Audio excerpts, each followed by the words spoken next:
friends, please like, share, subscribe, comment and press the bell icon button.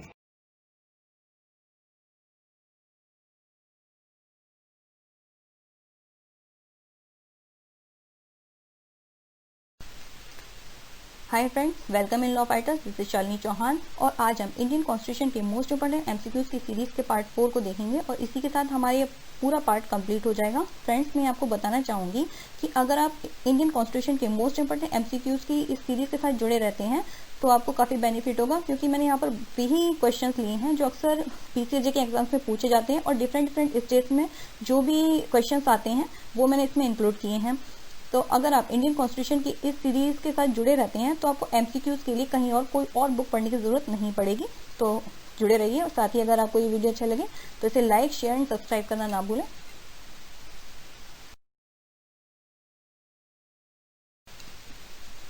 तो इससे पहले कि हम इस पार्ट को शुरू करें तो चलिए देखते हैं कि लास्ट पार्ट में मैंने आपसे जो क्वेश्चन ऑफ द सीरीज पूछा था उसका आंसर क्या है। तो देखते हैं कि क्वेश्चन क्या था। तो क्वेश्चन था कि भारत के उच्चतम न्यायालय द्वारा स्थापित कैचअप नियम संविधान के निम्नलिखित किस अनुच्छेद से संबंधित है। तो 4 ऑप्शन थे, आर्टिकल 14, आर्टिकल 16 का क्लॉज 4, आर्टिकल 15 का क्लॉज 4 एंड आर्टिकल 16 का क्लॉज 4A। चलिए इसका आंसर देखते हैं। तो आपका आंसर है ऑप्शन नंबर 4, आर्टिकल 16 का क्लॉज 4A। तो ये जो आर्टिकल है ये पदोन्नति यानी कि प्रमोशन में आरक्षण से संबंधित है। तो कैचअप का ये नियम सुप्रीम कोर्ट के द्वारा भारत संघ बनाम वीरपाल सिंह चौहान 1995 के केस में स्थापित किया गया था, जिसकी पुष्टि एम नागराज और अन्य बनाम भारत संघ और अन्य 2006 के मामले में की गई थी। तो चलिए अब आज के इस पार्ट को शुरू करते हैं। तो हमारा क्वेश्चन नंबर 1 है, उच्चतम न्यायालय ने निम्नलिखित में से किस वाद में यह निर्धारित किया कि कोई भी अनारक्षित वर्ग के परिवार में दत्तक ग्रहण या विवाह या संपरिवर्तन या किसी अन्य स्वैच्छिक कार्य द्वारा प्रवेश पाने पर संविधान के आर्टिकल 15 के क्लॉज 4 या आर्टिकल 16 के क्लॉज 4 के अंतर्गत आरक्षण का लाभ नहीं उठा सकता। तो 4 ऑप्शन हैं, इंदिरा साहनी बनाम भारत संघ, राज्य बनाम संजय कुमार भाटिया, वलसम्मा पॉल बनाम कोचिन विश्वविद्यालय एंड ऑप्शन नंबर 4 केरल लोक सेवा आयोग बनाम डॉक्टर कंजम्मा अलेक्स। तो चलिए इसका आंसर देखते हैं। तो आपका आंसर है ऑप्शन नंबर 3, वलसम्मा पॉल बनाम कोचिन विश्वविद्यालय। तो ये जो केस है, इस केस में सुप्रीम कोर्ट ने यह भी निर्धारित किया कि कोई भी अनारक्षित वर्ग का व्यक्ति आरक्षित वर्ग में दत्तक ग्रहण या विवाह या संपरिवर्तन या किसी अन्य स्वैच्छिक कार्य द्वारा प्रवेश पाने पर संविधान के आर्टिकल 15 के क्लॉज 4 या आर्टिकल 16 के क्लॉज 4 के अंतर्गत आरक्षण का लाभ नहीं उठा सकता। Now the question number 2 is, निम्नलिखित में से किस में उच्चतम न्यायालय ने यह भी निर्धारित किया कि राज्य को अपने कर्मचारियों के मनमाने कार्य के लिए व्यथित व्यक्ति को प्रतिकर देना होगा। तो 4 ऑप्शन हैं, लखनऊ डेवलपमेंट अथॉरिटी बनाम AK गुप्ता, कस्तूरी लाल बनाम state of UP, state of Rajasthan बनाम मुसम्मत दिव्यावती, श्याम सुंदर बनाम स्टेट ऑफ राजस्थान। तो लेट्स सी आंसर। तो आपका आंसर है option number 1, Lucknow development authority बनाम AK गुप्ता। तो इस केस में सुप्रीम कोर्ट ने यह धारित किया कि यदि राज्य द्वारा या उसके सेवकों द्वारा मनमाने ढंग से कार्य करने से किसी नागरिक को कोई हानि पहुंचती है तो राज्य को अपने कर्मचारियों के मनमाने कार्य के लिए व्यथित व्यक्ति को प्रतिकर देना होगा। Now the question number 3 is, पिछड़ेपन के विनिश्चय में 4 ऑप्शन हैं, जाति पूर्णता असंगत है, जाति सुसंगत है किंतु इसे अनदेखा किया जा सकता है, एंड सुसंगत है परंतु इसे प्रमुख आधार नहीं बनाया जा सकता, एंड ऑप्शन नंबर 4 जाति सुसंगत है और इसे प्रमुख आधार बनाया जा सकता है। तो जल्दी से इसका आंसर करें कमेंट बॉक्स में। तो आपका आंसर है ऑप्शन नंबर 4, जाति सुसंगत है और इसे प्रमुख आधार बनाया जा सकता है। तो इंदिरा साहनी वर्सेस भारत संघ के केस में, जिसे मंडल का केस भी कहते हैं, सुप्रीम कोर्ट ने 1993 में यह भी निर्धारित किया कि पिछड़े वर्ग के विनिश्चय में जाति सुसंगत है और इसे प्रमुख आधार बनाया जा सकता है। उपरोक्त वाद के पहले बालाजी बनाम मैसूर राज्य के वाद में यह भी निर्धारित किया गया था कि पिछड़े वर्ग का आधार मानने के लिए केवल जाति सुसंगत नहीं है, इसके लिए गरीबी, पेशा, शिक्षात्मक प्रगति इत्यादि बातों पर भी विचार किया जाना चाहिए। लेकिन इंदिरा साहनी के केस में इस बात को उलट दिया गया। Now the question number 4 is, क्या कोई नागरिक अपनी अभिव्यक्ति की स्वतंत्रता के प्रयोग में सामान्य भाईचारे की भावना को भंग करते हुए सार्वजनिक मार्ग पर यातायात को विच्छिन्न करते हुए जनता को संबोधित भी कर सकता है। तो इसके 4 ऑप्शन हैं। आम सभा कर सकता है, नंबर 2 भाषण दे सकता है, नंबर 3 दोनों कर सकता है, नंबर 4 दोनों में से कोई भी नहीं कर सकता। तो इसका आंसर करें जल्दी से कमेंट बॉक्स में। तो आपका आंसर है ऑप्शन नंबर 4, दोनों में से कोई भी नहीं कर सकता। तो कोई नागरिक अपनी अभिव्यक्ति की स्वतंत्रता के अधिकार का प्रयोग करते हुए सामान्य भाईचारे की भावना को भंग करते हुए सार्वजनिक मार्ग पर यातायात को विच्छिन्न करते हुए जनता को संबोधित नहीं कर सकता, और इस पर आर्टिकल 19 के क्लॉज 2 के अंतर्गत लोक व्यवस्था के आधार पर युक्तियुक्त निर्बंधन लगाया जा सकता है। इस प्रकार वह दोनों कृत्य नहीं कर सकता, अर्थात इस प्रकार वह न तो आम सभा कर सकता है और न ही भाषण दे सकता है। Now the question number 5 is सामाजिक अन्याय से सुरक्षा है। 4 ऑप्शन है। सभी का मूलभूत अधिकार, नंबर 2 केवल अनुसूचित जातियों के व्यक्तियों का मूलभूत अधिकार, नंबर 3 केवल अनुसूचित जनजातियों के व्यक्तियों का मूलभूत अधिकार, एंड नंबर 4 कुछ विशिष्ट वर्ग के संबंध में राज्यों के लिए निदेशक तत्व। तो इसका आंसर देखते हैं। तो आपका आंसर है ऑप्शन नंबर 1 सभी का मूलभूत अधिकार। तो इसमें CESC लिमिटेड बनाम सुभाष चंद्र बोस के केस में यह भी निर्धारित किया गया कि सामाजिक न्याय से सुरक्षा सभी का मूलभूत अधिकार है। Now the question number 6 is भारतीय संविधान का आर्टिकल 17 किससे संबंधित है। तो 4 ऑप्शन है। साक्षरता, स्वास्थ्य, अस्पृश्यता का निवारण एंड खाद्य गारंटी। तो ये बड़ा ही इजी क्वेश्चन है, इसका आंसर करें जल्दी से कमेंट बॉक्स में। तो आपका आंसर है ऑप्शन नंबर 3 अस्पृश्यता का निवारण। तो संविधान के भाग 3 के आर्टिकल 17 द्वारा अस्पृश्यता यानी कि छुआछूत की सामाजिक बुराई का उन्मूलन कर दिया गया है। आर्टिकल 17 और 35 के अधीन अपनी शक्ति के प्रयोग में संसद ने वर्ष 1955 में अस्पृश्यता अपराध अधिनियम 1955 पारित किया था। वर्ष 1955 के अस्पृश्यता अधिनियम में अस्पृश्यता अपराध संशोधन अधिनियम 1967 द्वारा संशोधन करके अस्पृश्यता के पालन करने के लिए विहित दंड को और भी कठोर बना दिया गया है। इसके नाम को बदलकर सिविल अधिकार संरक्षण अधिनियम 1955 कर दिया गया है। Now the question number 7 protection of civil right act निम्न में से किस अनुच्छेद के कार्यान्वयन में अधिनियमित किया गया है। तो 4 ऑप्शन है। आर्टिकल 17, आर्टिकल 18, आर्टिकल 23 एंड उपयुक्त में से कोई नहीं। तो देखते हैं इसका आंसर क्या है। तो जैसा कि लास्ट क्वेश्चन के आंसर मैंने आपको डिस्क्रिप्शन दिया था, तो इसका आंसर है article 17। Now the question number 8 is क्या कोई भी भारतीय नागरिक किसी भी राज्य से उपाधि ग्रहण कर सकता है। तो 4 ऑप्शन है। हाँ, एंड ऑप्शन नंबर 2 हाँ परंतु संसद की पूर्वानुमति के पश्चात ही, एंड ऑप्शन नंबर 3 हाँ परंतु राष्ट्रपति की पूर्वानुमति के पश्चात ही, एंड ऑप्शन नंबर 4 नहीं। तो इसका आंसर करते हैं जल्दी से।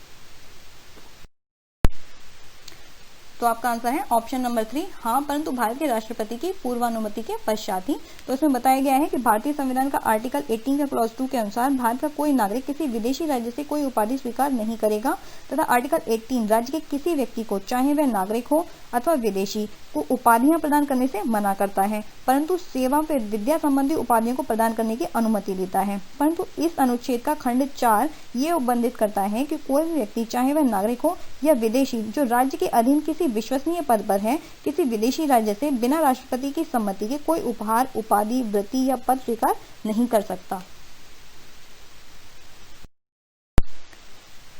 Now the question number 9 is article 19 का क्लॉज 2 के अंतर्गत युक्तियुक्त निर्बंधन अधिरोपित करने के लिए निम्नलिखित में से कौन सा आधार नहीं है। तो 4 ऑप्शन हैं।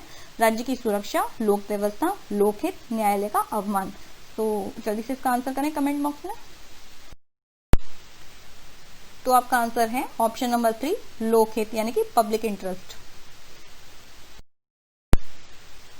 Now the question number 10 is उच्चतम न्यायालय ने किस वाद में यह भी निर्धारित किया कि तीव्र गति से विचारण एक मूल अधिकार है जो संविधान के आर्टिकल 21 में अंतर्निहित है।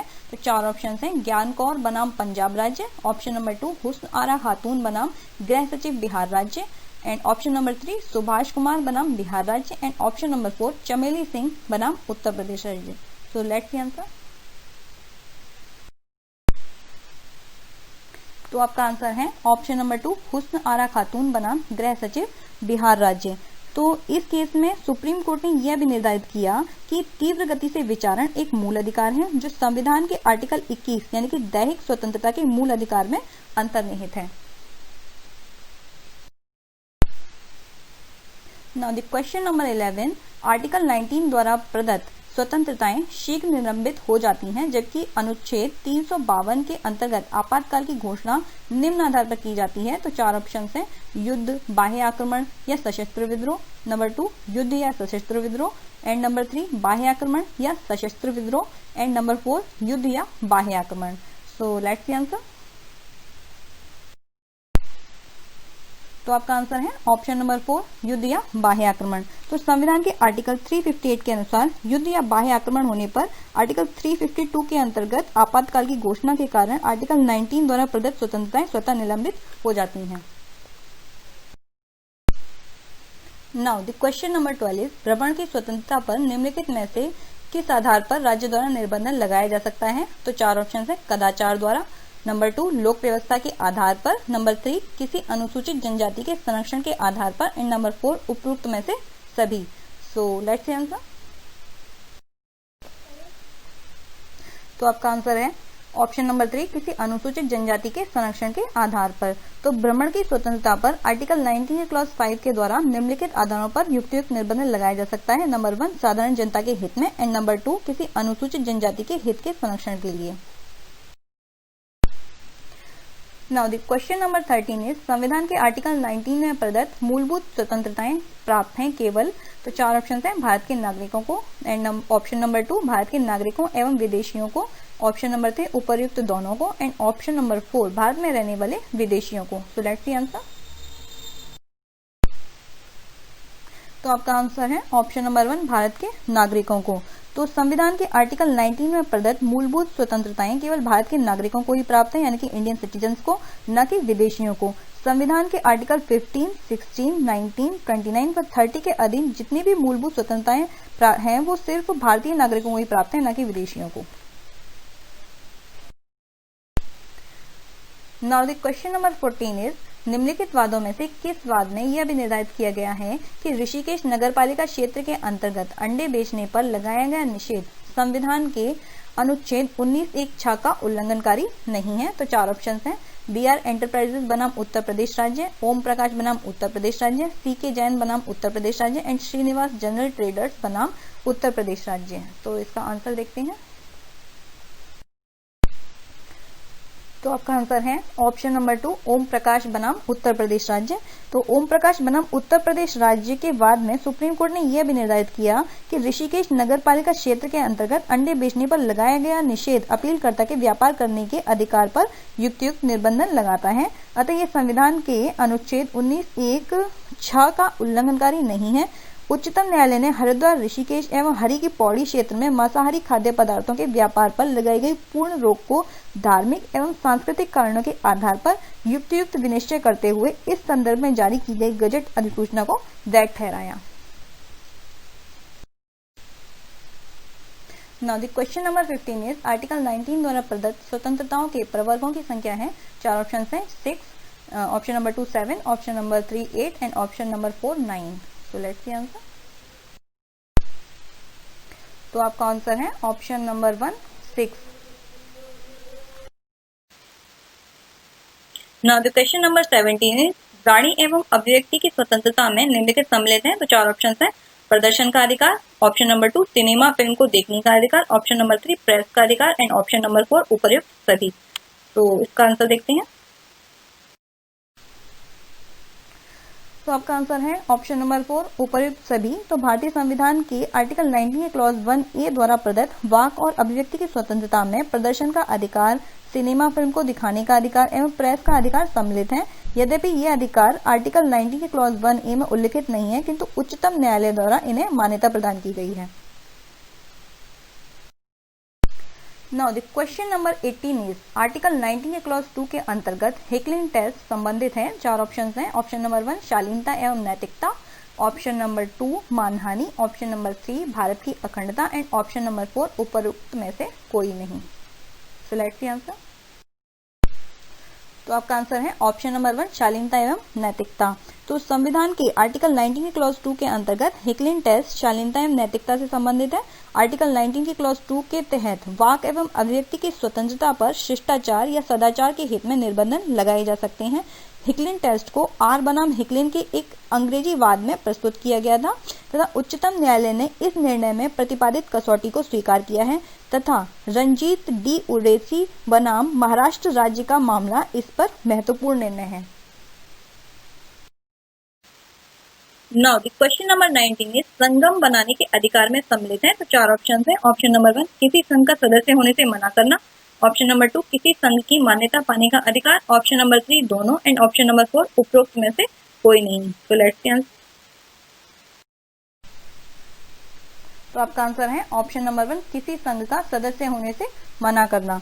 तो आर्टिकल 19 के क्लॉज 1 सी के अंतर्गत संगम बनाने के अधिकार में संस्थाएं संगम बनाने या न बनाने, उसे चालू रखने या न रखने या उसमें शामिल होने या न होने की पूर्ण स्वतंत्रता का अधिकार सम्मिलित है। साथ ही संगम बनाने के अधिकार में उसके संगठन या प्रबंध का अधिकार भी निहित है, परंतु इस अधिकार में किसी संघ की मान्यता पाने का अधिकार सम्मिलित नहीं है। अतः ऑप्शन नंबर ए सही है। Now the question number 20 is निम्नलिखित में से किस वाद में सुप्रीम कोर्ट ने यह भी निर्धारित किया है कि हड़ताल करने का अधिकार न तो मूल अधिकार है, न तो कानूनी अधिकार है और न ही विधिक अधिकार है। तो 4 ऑप्शंस हैं। टीके रंगराजन बनाम तमिलनाडु सरकार एंड जावेद बनाम हरियाणा राज्य, धर्मदत्त बनाम भारत संघ, सौरभ चौधरी बनाम भारत संघ। तो इसका आंसर करें कमेंट बॉक्स में। तो आपका आंसर है ऑप्शन नंबर 1 टीके रंगराजन बनाम तमिलनाडु सरकार। तो सुप्रीम कोर्ट ने इस केस में यह भी निर्धारित किया कि हड़ताल करने का अधिकार स्वतंत्रता के मूल अधिकार के आर्टिकल 19(1)(a) के अंतर्गत न तो कोई मूल अधिकार है और न ही यह कानूनी या विधिक अधिकार की कोटि में आता है। इसलिए किसी भी व्यक्ति को हड़ताल करने से रोका जा सकता है। प्रदर्शन जब हड़ताल का रूप धारण कर लेता है तो विचारों को अभिव्यक्त करने का साधन मात्र नहीं रह जाता है। Now the question number 21 is उच्चतम न्यायालय द्वारा यह भी निर्धारित किया गया है कि राष्ट्रीय ध्वज को आदर एवं गरिमा के साथ फहराने का प्रत्येक नागरिक का संविधान के आर्टिकल 19(1)(a) के अंतर्गत मूलभूत अधिकार है। तो 4 ऑप्शंस हैं। केशवानंद भारती बनाम केरल राज्य, अभय सिंह बनाम उत्तर प्रदेश राज्य, भारत संघ बनाम Naveen Jindal and option number 4 Shabnam Hashmi बनाम भारत संघ।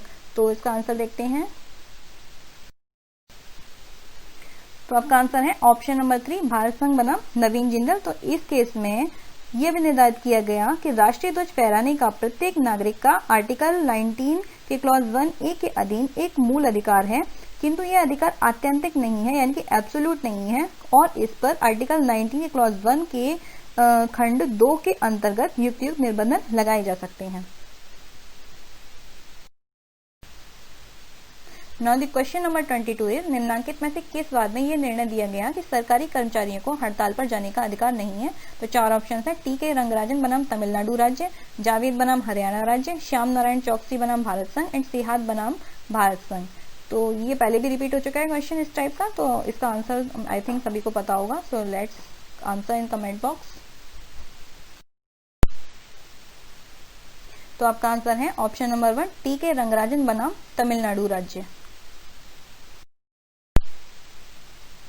Now the question number 23 is निम्नलिखित में से कौन सा अधिकार संविधान के आर्टिकल 21 की परिधि में नहीं आता है। तो 4 ऑप्शन है। स्वास्थ्य का अधिकार, शिक्षा का अधिकार, सुरक्षित पीने के पानी का अधिकार एंड हड़ताल का अधिकार।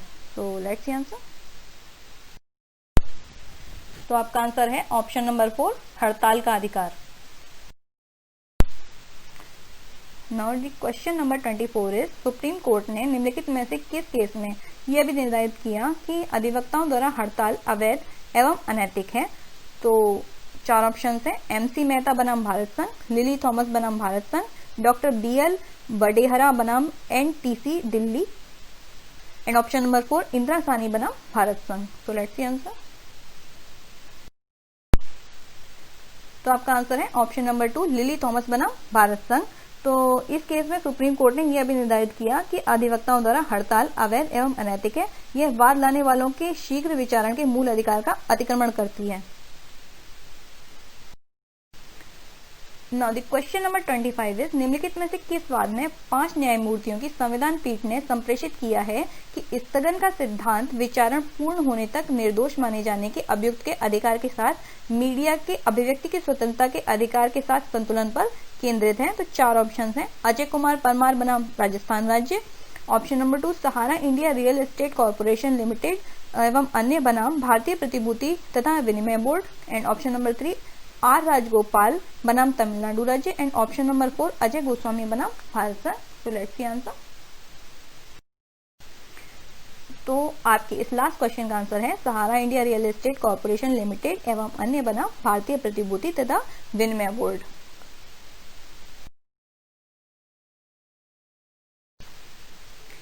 And now the question number series is, संपत्ति का अधिकार है तो 4 ऑप्शन हैं। ऑप्शन नंबर 1 मूल अधिकार, ऑप्शन नंबर 2 नीति निर्देशक तत्व, ऑप्शन नंबर 3 विधिक अधिकार, एंड ऑप्शन नंबर 4 उपरयुक्त में से कोई नहीं। तो इसका आंसर आपको कमेंट बॉक्स में करना है, एंड नेक्स्ट एमसीक्यू का जो पार्ट आएगा उसमें मैं इसका आंसर आपको बताऊंगी।